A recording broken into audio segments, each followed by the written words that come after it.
Class +2 your next lesson is the lesson number 8 human health and disease. सबसे पहले इसमें health का definition है। हेल्थ की डेफिनेशन में बोला गया है कि health may be defined as a state of complete physical mental and social wellbeing and not only the absence of the disease. एक हेल्दी पर्सन ऐसा पर्सन है जो कि फिजिकली मेंटली सोशली जो है वो अच्छा है। उसमें जो है ना कि हम ऐसा बोलते हैं कि किसी पर्सन को अगर कोई बीमारी नहीं है तो हम उसको क्या हेल्दी बोल सकते हैं, नहीं। ठीक है। एक हेल्दी पर्सन वही है जिसको डिजीज भी नहीं है और जो फिजिकली मेंटली और सोशली अच्छा है। देन उसके बाद ह्यूमन डिजीजेस हैं। ह्यूमन डिजीजेस 2 टाइप्स की बताई गई हैं, जैसे कि कुछ कोजेनिटल हैं, कुछ एक्वायर्ड हैं। एक्वायर्ड में हमारे पास नेक्स्ट 2 टाइप्स हैं, कम्युनिकेबल और नॉन कम्युनिकेबल। कम्युनिकेबल में हमारे पास इन्फेक्शियस डिजीज है और नॉन कम्युनिकेबल में हमारे पास नॉन इन्फेक्शियस डिजीज है। कम्युनिकेबल डिजीज में हमारे पास जैसे थ्रू डायरेक्ट कांटेक्ट होती हैं ये, और नॉन कंटेजियस में मतलब थ्रू कॉजिंग एजेंट्स के थ्रू होंगी। नॉन जो है कम्युनिकेबल नॉन इन्फेक्शियस, इसमें deficiency, degenerative, allergic, cancer, mental addiction, ये सारी बीमारियां रहती हैं। देन उसके बाद कुछ टेस्ट बताए गए हैं, जैसे टाइफाइड को कंफर्म करने के लिए विडाल टेस्ट है। देन ट्यूबरक्लोसिस को कंफर्म करने के लिए मेंटेक्स टेस्ट है। देन उसके बाद सेकंड जो है वो कुछ एब्रीवेशंस हैं, जैसे कि बीसीजी की बताई गई है, बैसिलस कैलमिटी, डीपीटी की डाइपथीरिया परटूसिस टेटनस, देन एमएमआर की मेजल्स मम्प्स रूबेला। ठीक है। देन उसके बाद डिस्कवरी है कुछ वैक्सीन्स की, जैसे कि रेबीज एंथ्रेक्स है, उसको लुइस पास्चर ने डिस्कवर किया। Then vaccine against smallpox Edward Jenner ने किया हुआ इसको। देन उसके बाद कुछ वायरल डिजीजेज आती हैं, जैसे कि पोलियो है, पोलियो इनफेंटाइल पैरालाइसिस वगैरह। ये सारी बीमारियां जो हैं वो किस वायरस, जो पोलियो है, रेबीज है, ये करेंगे अभी डिजीजेज हम। ये सारी कौन सी हैं, कम्युनिकेबल डिजीजेज हैं। तो पहला हमारे पास जैसे आता है, जैसे पोलियो वायरस है। ठीक है। पोलियो वायरस यूजुअली हमारी बॉडी के अंदर एंटर कर जाता है हमारी एलिमेंट्री कैनाल के थ्रू। ठीक है। जहाँ पे ये रेप्लिकेट करता है, बहुत ज़्यादा मल्टीप्लाई करता है, और मल्टीप्लाई होने के बाद सीधा हमारे नर्वस सिस्टम तक पहुँच जाता है ब्लड के थ्रू। इंक्यूबेशन पीरियड इसका रहता है 7 to 14 डेज तक रहता है पोलियो वायरस का। देन साइंस क्या है इसके, जिसको पोलियो वायरस हुआ होता है, एक तो उसका नर्वस सिस्टम में जो है वो स्वेलिंग आ जाती है, इन्फ्लामेशन हो जाती है। दूसरा, उसकी गर्दन जो है वो काफ़ी ज़्यादा स्टिफ हो जाती है, सख्त हो जाती है।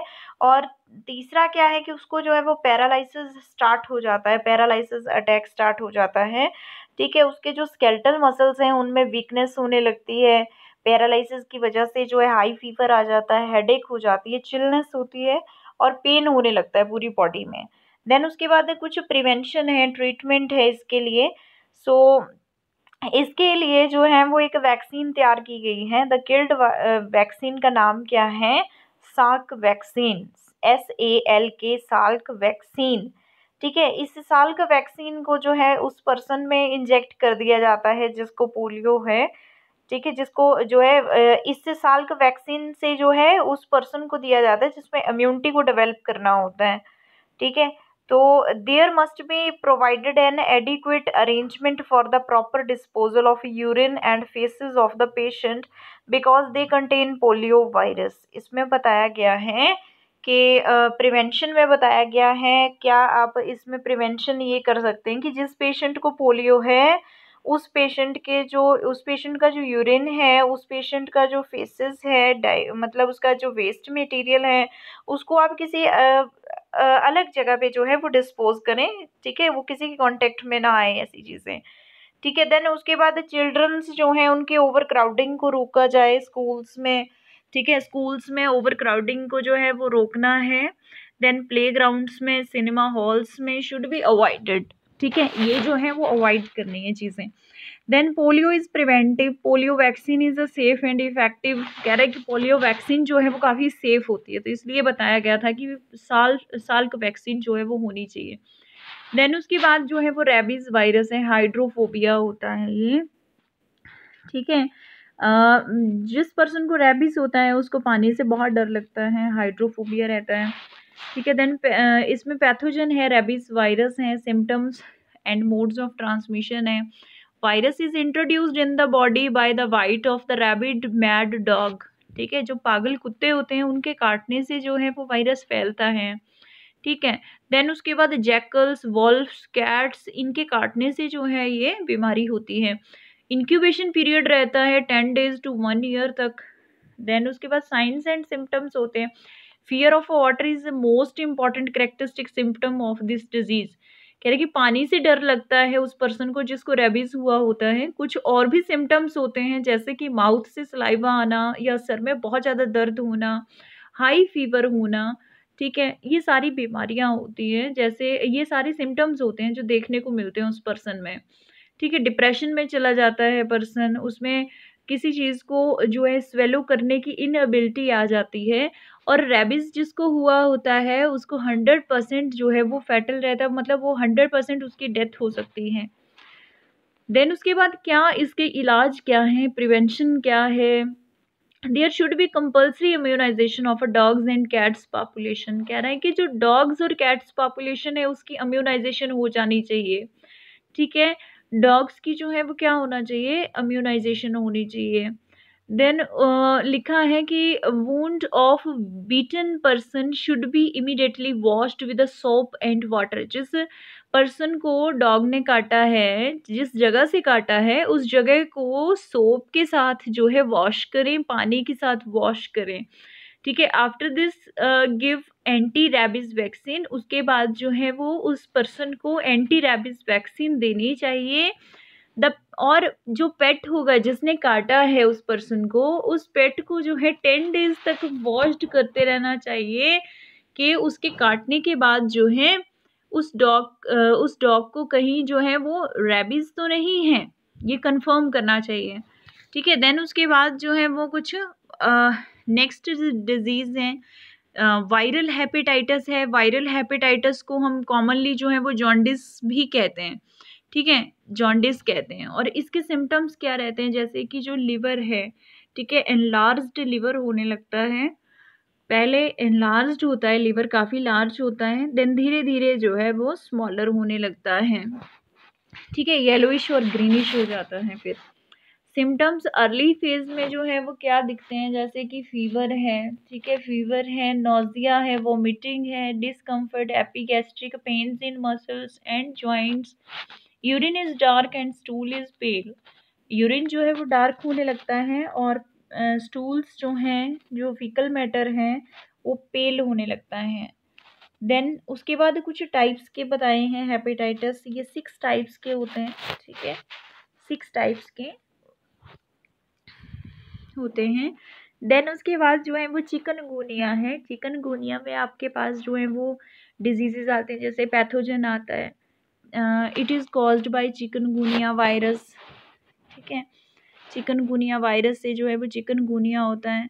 वायरस जो है वो सबसे पहले ह्यूमन पेशेंट्स में से जो है वो आइसोलेट किया गया, और ये एडिस इजिप्टी मॉस्किटोस के काटने से हुआ था सबसे पहले टेंजेनिया में 1952 में। जो नेम है चिकनगुनिया का, ये नेटिव वर्ड से लिया गया है। ठीक है, मोड ऑफ ट्रांसमिशन क्या है इसका, एडिस इजिप्टी मॉस्किटो। एडिस इजिप्टी मॉस्किटो के काटने से जो है चिकनगुनिया डिजीज होती है। देन उसके बाद साइंस एंड सिम्टम्स भी हैं इसके, जैसे its symptoms include sudden onset of a fever. Then chikungunya में जो है साइंस एंड सिम्टम्स हैं, sudden onset of fever, crippling joint pain, fever होने लगता है, जॉइंट्स में पेन होने लगता है, आँखों में प्रॉब्लम होने लगती है, और इंक्यूबेशन पीरियड 3 to 6 डेज रहता है इसका। देन उसके बाद डेंगू फीवर है, जिसको हम ब्रेक बोन फीवर कहते हैं, जो कि मॉस्किटो है फ्लेवी राइबो वायरस की वजह से जो है ये होता है।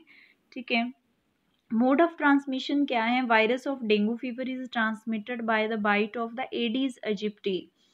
यहाँ ऊपर चिकनगुनिया था, चिकनगुनिया जो है वो एडिस इजिप्टी मॉस्किटो के काटने से होता है। और यहाँ पे जो है डेंगू फीवर है, ये डेंगू फीवर भी जो है वो किसके बाइट से होता है, एडिस इजिप्टी की बाइट से। Aedes mosquito breeds in clean water. जो एडिस मॉस्किटो होते हैं वो क्लीन वाटर में जो है वो इनकी जो ब्रीड्स होती हैं क्लीन वाटर में जो हैं वो डेवलप होती हैं। देन इंक्यूबेशन पीरियड जो है वो 3 to 8 डेज रहता है। 2 टाइप्स के डेंगू फीवर होते हैं, ठीक है, क्लासिकल डेंगू फीवर और दूसरा डेंगू हिमोरेजिक। देन सिम्टम्स बताए गए हैं दोनों के अलग अलग। क्लासिक डेंगू फीवर के बताए गए हैं, सडन ऑनसेट हो जाता है फीवर का, सीवियर फ्रंटल हेडेक होने लगता है। Then pain behind the eyes, eyes के पीछे जो है वो दर्द होने लगती हैं। मसल्स और जॉइंट पेन्स में दर्द होने लगती है। देन जॉइंट में पेन होने लगती है। देन लॉस ऑफ एपेटाइट हो जाता है, भूख खत्म हो जाती है। बॉडी के ऊपर रैशेस आने लगते हैं, नोजिया वोमिटिंग होने लगती हैं, ठीक है। नोजिया एक ऐसी कंडीशन होती है जैसे आपको कोई नींद नींद सी आने लगे, नोजिया उसको कहते हैं, ठीक है। उल्टियाँ आने लगती हैं, vomiting. Then symptoms of dengue haemorrhagic fever. Then उसके बाद सेकंड जो बताई इन्होंने टाइप डेंगू हिमोरेजिक फीवर की, उसके सिम्टम्स क्या रहते हैं। Symptoms similar to the classical dengue fever, ठीक है। क्लासिकल डेंगू फीवर की तरह ही सिम्टम्स इसके लगते हैं, बट उसमें कुछ डिफरेंस है। जैसे कि ब्लीडिंग, पहले में bleeding from the nose, mouth, gums and skin. कह रहे कि जो ब्लीडिंग होने लगती है नोज से, नाक से खून बहने लगेगा, माउथ से, हमारे गम से। सीवर, बहुत भयानक जो दर्द है वो स्टमक में होने लगता है। वॉमिटिंग होने लगती है, फ्रीक्वेंट वॉमिटिंग होने लगती है, या तो वॉमिटिंग के साथ जो है वो ब्लड भी आने लगेगा।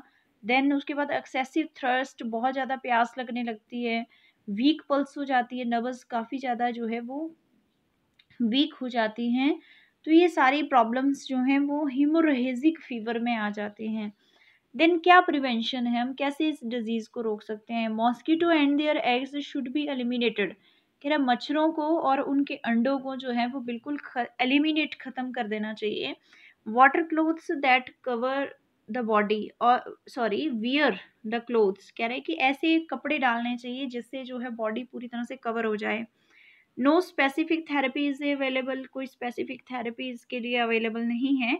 Symptomatic care including bed rest, कह रहा है कि इसमें जो करना चाहिए वो क्या है, जब जैसे बेड रेस्ट कर सकते हैं, ठीक है, और फ्लूइड इनटेक ले सकते हैं, एनाल्जेसिक मेडिसिन ले सकते हैं, ठीक है, but do not take aspirin and Disprin. Aspirin और डिस्प्रिन का यूज़ नहीं करना है। देन उसके बाद कॉमन कोल्ड है जिसको हम राहाइनाइटिस डिजीज़ भी कहते हैं। सो कॉमन कोल्ड में जो है राहाइनाइटिस डिजीज़ में इसका जो पैथोजन है वो राहाइनो वायरस है, ठीक है ये। और इसका मोड ऑफ ट्रांसमिशन क्या है, किसी भी इन्फेक्टेड पर्सन के साथ जो है अगर आप बैठते हैं, उसकी चीज़ों को लेते हैं, ठीक है, उसके कफ से, उसकी स्नीजिंग से जो है ये बीमारी होने लगती हैं। इंक्यूबेशन पीरियड 3 to 7 डेज रहता है इसका। कॉमन कोल्ड में जो है वो नेज़ल सिक्रीशन बहुत होती है, नाक में से जो है वो सिक्रीशन होने लगती है, और सोर थ्रोट, गले में प्रॉब्लम होने लगती है, कफ होने लगता है, हेडेक होने लगता है। ये सारी डिजीजेस हैं इसकी।